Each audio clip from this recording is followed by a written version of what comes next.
back here at Grandpa Dave's Diary with Mike Orr, who you met with his wife Heidi, and couldn't be happier to have Mike by himself. Not because I don't want Heidi here, but because Mike has all of this experience as a youth pastor for 27 years, which that's a long time with kids. So he's seen a lot of things change in terms of adaptability, in terms of vulnerability, in terms of the culture that surrounds them. And it's never ending, and it will accelerate. It's accelerating all the time. So part of what I wanted to have just Mike on here was to talk about adolescence as a historical moment, because in some ways this is a fairly new thing in the world, and we accept it, take it for granted that it's that it's something that's always been here, and it hasn't been, and it puts new strains and stresses not only on young people but on families in general, and then the culture has something new to deal with. So Mike's going to talk about some of that in general, and in particular what it's been like to be a youth pastor for 27 years, what it is particularly now, what are kids dealing with that maybe they weren't 27 years ago. So Mike, I'll just kind of let you talk for a bit, and then we'll go back and forth. Sounds good. Yeah, we can riff. And yeah, I've been doing this a long time. I'm Mike Orr. I'm the director of student ministries at Broomfield UMC, and I work with middle school and high school students. I've been doing it for 10 and a half years at this church. I was at another church for a couple of years, another church for 6 years, and then volunteering before that as kind of the main person at a church for a long time. And adolescence as a concept is like not a brand new thing, but kind of the way we talk about it is different. It was the case that in just about every culture there was something like a rite of passage where you were a 10, 11, 12-year-old child, and then you did something, so maybe some sort of ritual or ceremony, and then you were a woman, then you were a man, and maybe you were apprenticed to somebody, and you learned a trade or a craft, and you started doing adult things then when you were what we would now call a teenager. And this is all pretty well documented stuff. I didn't make it up, and I've learned it over the years, so I'll give credit where I can. I don't remember all the places that I've learned it, but Mark Marco, if you ever listen, learned a lot from you. Chap Clark, if you're ever listening, Chap, I learned a lot from you. Lots of others as well along the way, Kara Powell, others who talk about adolescence and its expansion over the years. One of the things we talked about in previous conversations, not recorded, not online, include this idea that at one point adolescence was this very, very short period, sometime maybe around 100 or 120 years ago, where we're first kind of identifying this idea of adolescence of, like from around, 16 years old to 18 years old, you're an adolescent, right? 16 and a half or something, it was like this 18-month adolescence that people had. And then we started thinking about it as something more like, maybe it's more like around 14 years old to 18 or maybe even 20. It's like, okay, so now it's like 4 to 6 years long, and now we've identified both with biological markers and with kind of social markers that adolescence starts right around 10 years old, 10 years old. And on the long end, having to do with brain maturation and some other things, probably ends around 25 or 30 years old. So we're talking about maybe up to 20 years of adolescence. So it's stretched, and part of that is biological, and part of it's social. Like one of the things I like to joke is, what's the age at which it's no longer socially acceptable to live in your mom's basement? And it turns out right now that's around 30. Once you're past 30, it's maybe get your own apartment. Maybe it's time. So adolescence has expanded. I want you guys to see me laughing at all this, because it's we were talking about the difference between being 76, raised in the 50s and early 60s, and these are totally different concepts. There was certainly adolescence then, but go ahead. I mean, the science of it is always fascinating. Yeah, it's really, really interesting. Again, it has to do with some biological markers and kind of what's happening in our brains and our bodies. But it's also social, right? And that's some of the most fascinating bit. We have learned about probably what was always happening biologically, though there may be some shifts in that as well. The bigger changes, I think, have been socially. That is kind of what we are expecting people to learn and how we are expecting them to function in society. So part of it is that, school as a concept was barely a thing, at least as like elementary, middle, high, college, grad school. Like that was just not a path 100 years ago. Certainly not 150 years ago. Certainly not for the last many thousands of years of human culture. And so we now expect for many of our children that they start school, maybe preschool, as young as 2 or 3 years old, and go all the way to maybe like 23 or 24 years old, right? Where they're spending all of this time, most of their lives, in school. And it's one of the reasons we talk about adolescence extending, is because it used to be that maybe you finished high school and you got a well-paying job and you started supporting maybe even a family shortly after 18 years old, and you were adulting at that point. I know it's a phrase, a term you love. But now a lot of people are expected to at least go to maybe a trade school, maybe college, maybe something after college. And so maybe you're not done with your schooling until 23, 24, 25, 26. Yeah, I remember reading a long time ago that when I was teaching adolescence as a middle school teacher, that a little bit previous to my generation, not much though, there was still a lot of agricultural opportunities in this country. Yeah, the industrialization really got hold in a big way in the early 20th century, but still by the time my parents were both right off the farm. And at about 13, which is the Jewish demarcation line for adulthood, you very possibly had a little piece of your own land to start working in addition to working on the farm. Very different way of looking at things. And then gradually by that, so my parents looked at me by the time I was 13 or 14, you got to get a job or be out there helping your dad on the milk route or whatever. It was just expected. Yep. And that's not the case anymore. But the other thing I'm wondering as you're talking, adolescence, we think of adolescence as between childhood and adulthood, right? I mean, that's the common conception, whatever the biology of it is. And I always thought, I said, well, what accounts for these middle school kids being so squirrely, especially the boys, just constantly squirreling around, It's like not able to settle down. Now, certainly there's biology and hormones, but I also think those kids needed an outlet different than sitting in that desk for 7 hours a day. And it's just, the school system is not built like that. Totally. And even beyond that, then into high school, we're saying, wait until you really take on any kind of adult status. Yeah, and life really starts. Yeah. Yes, and make sure you don't expect privileges, even though you're going to take it, whether it's drinking and driving too fast or sex or whatever.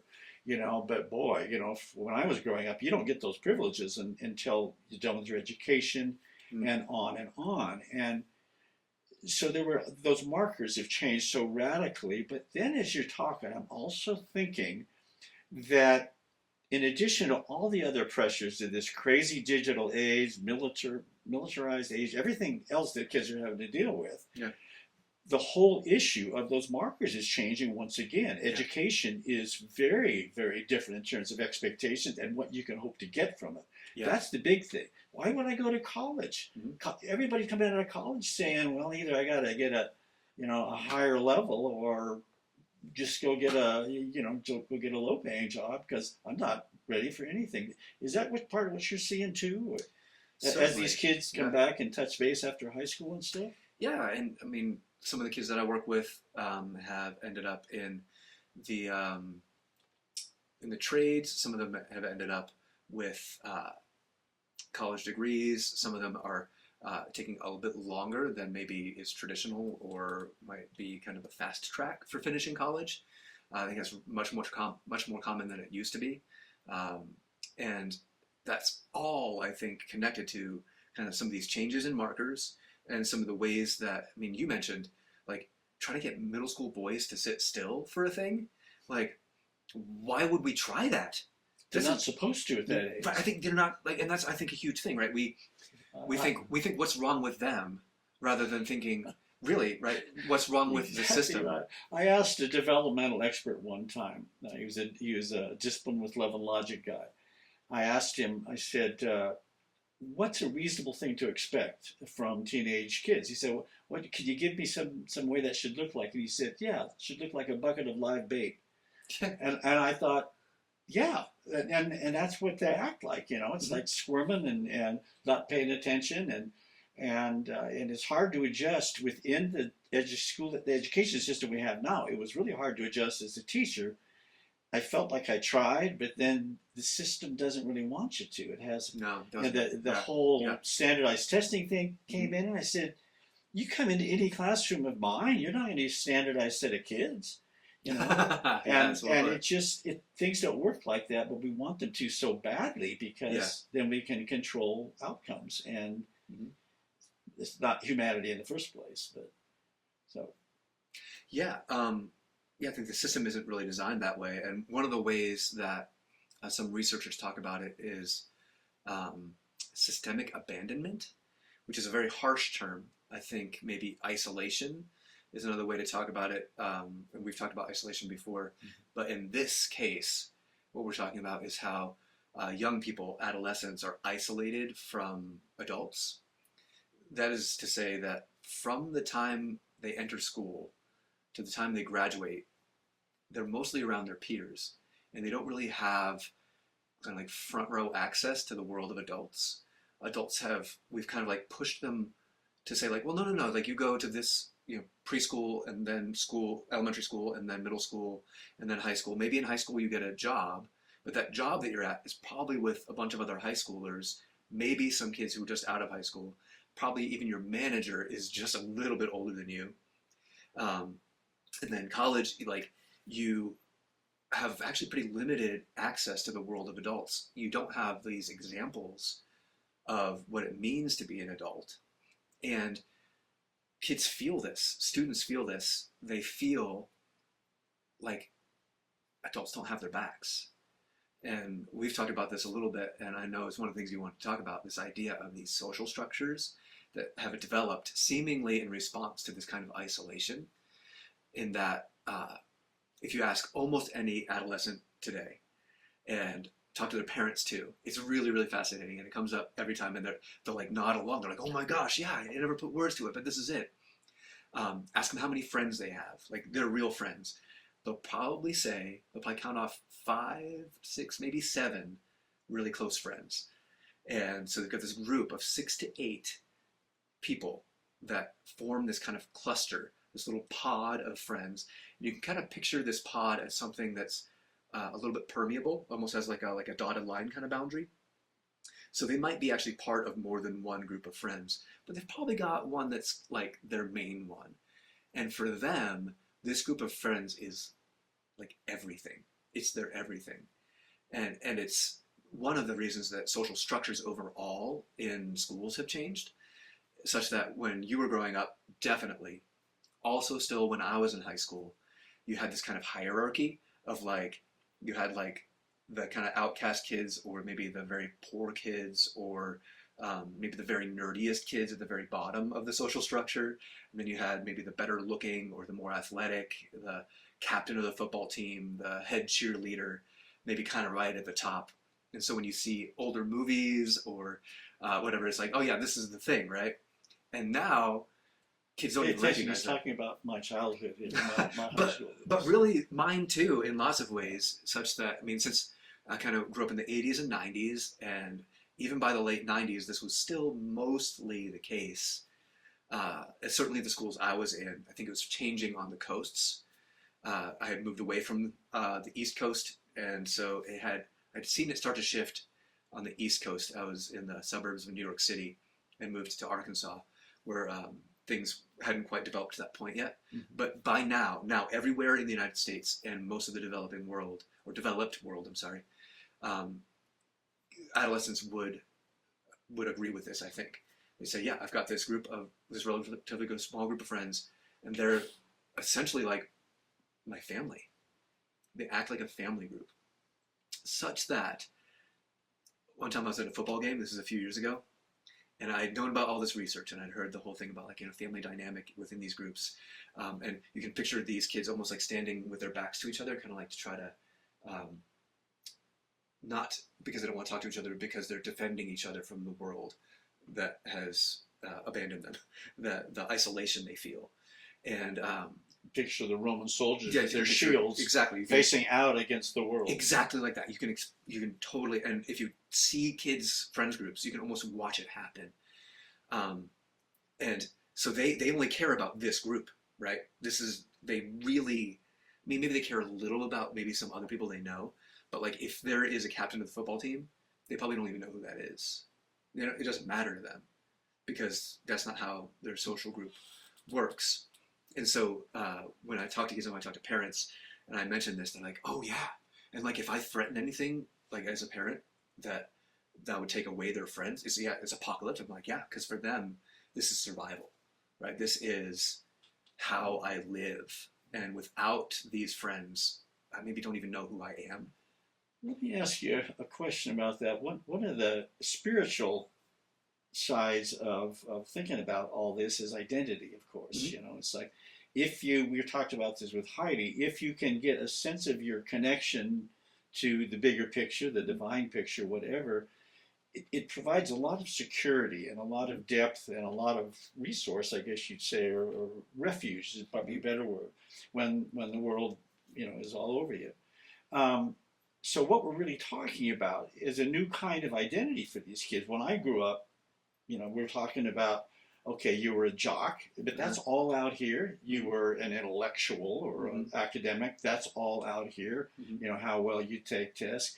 You were a nerd, well, that's probably how you dressed and the kids you hung out with.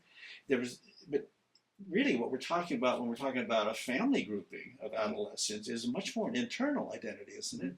It's like how I feel in relation to other people. It's not how I feel in relation to the standards of the world. Is that accurate at all, do you think? Yeah, and I think kind of what you're getting at is something that also has been observed. You are a boomer. A boomer. Oh, yeah, I'm a boomer. Your generation primarily viewed the other two tasks of adolescence through the lens of identity. So 3 main tasks in adolescence are discovering who you are, so identity, answering the question, who am I? What am I going to do? Like, it's called sometimes either autonomy or purpose, or there's another word that I'm blanking on right now, but like basically, how am I going to affect the world? What is my impact on the world? So this is the like, what are you going to do with your one beautiful wild life kind of question, right? And then the third is, who are my people? Where do I belong? What's my group? Where are those people? So identity, purpose, belonging. And so boomers tended to view belonging and purpose through the lens of identity. You know who you are, and so now I know what I'm going to do with my life and where I belong.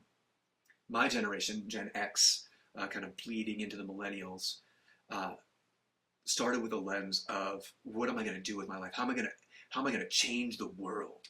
And then I'll know who I am and where I belong.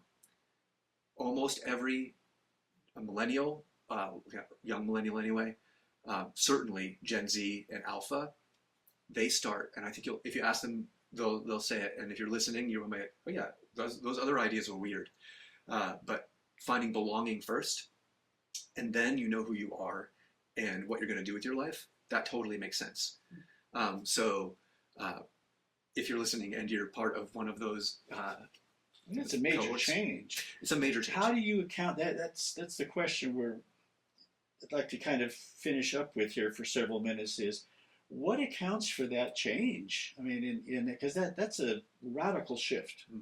If you look at it that way. It's probably above my pay grade, but based on what I've observed, all speculation is surely we can't know all the reasons, but that isolation, I think, is part of it. Is when you have this smaller group that means everything to you, and you kind of don't care quite as much about, like the quote unquote popular kids.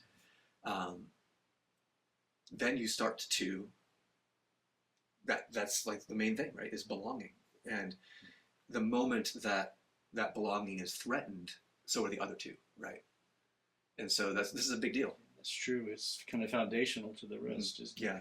Yeah, the other thing that I'm thinking about in economic sense is a lot of, when I grew up, there was a lot of single earner households and mom stayed home, so you always had that adult to, listen to you, fix your lunch, cook your dinner, whatever, just right there.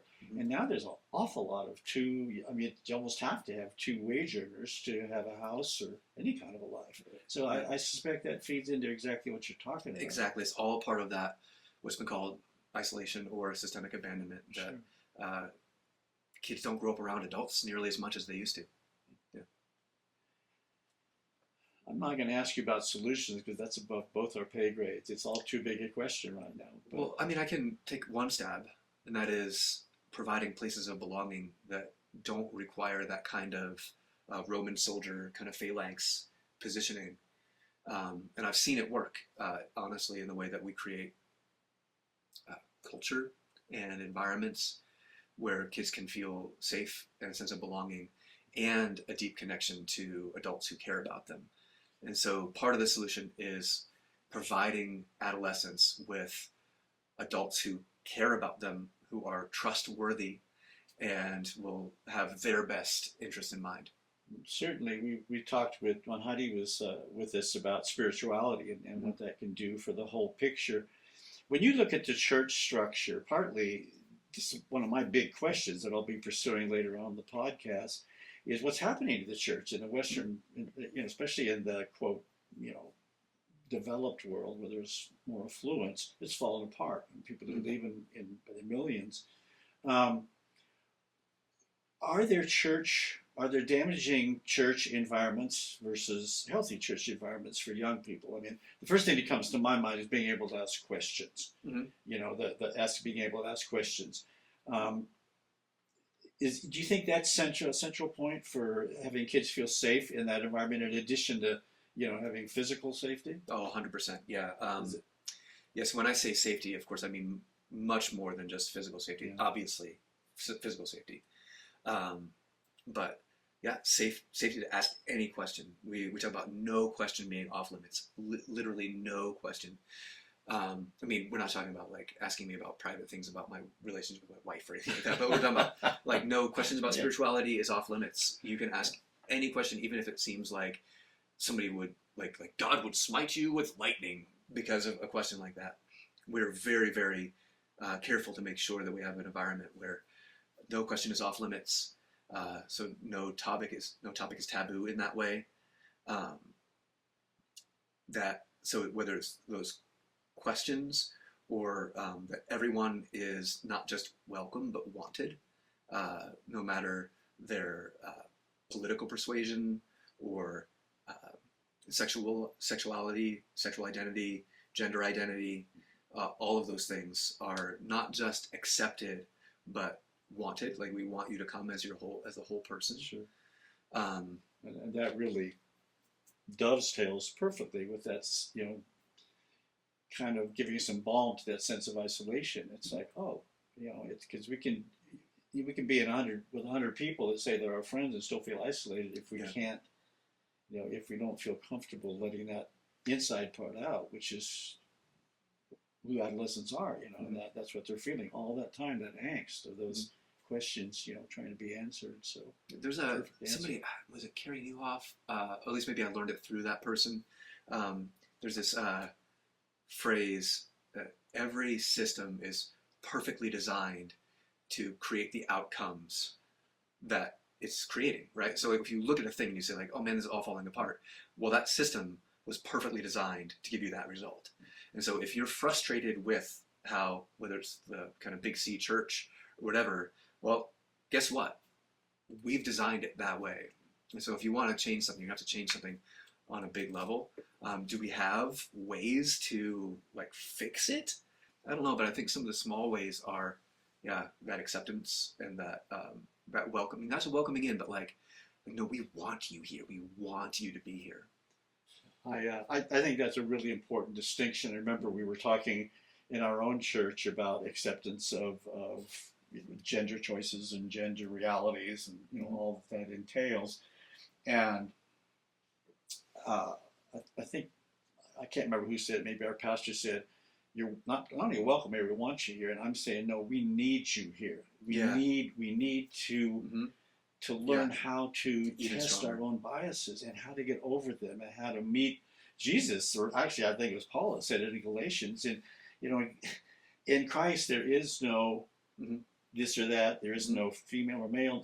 Slave or free. And I'm thinking, there's no gay or not gay. There's just people trying to learn to love to each other, and it's as simple and as difficult as that. Yeah. Especially in that adolescent place where you're talking about, where everything is in turmoil and you're looking for role models and everything else. And I just want to thank you publicly for your 27 years and whatever comes next. Yeah. I know there's a certain amount of sacrifice in you staying where you are so you don't get shipped somewhere you want to be. But we are so glad to have you there as a friend and as a youth pastor. So I'm going to shut it back to you and ask you to do what we tried to do that last time when Dave forgot to put the recording disc in, and give last words to anybody you want to, but especially the adolescents we've been talking about. So here you go. Sure. I guess I'll try to capture what I said that other time. I don't know. We'll see. Whatever it is. You are beautiful. You're beloved. You have so much to offer, and it doesn't feel like that right now. And I know that you're becoming. You're not finished.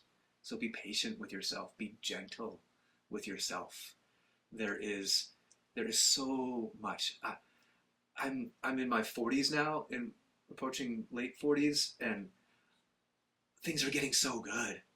They're getting so good. It keeps getting better. So don't give up. Keep going. Find your place, because there is a place for you.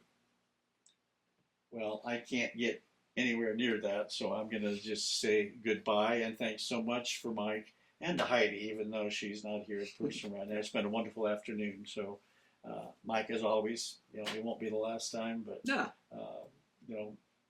Whenever you want to come on, have something new to say, come say it. So appreciate you being here, bud.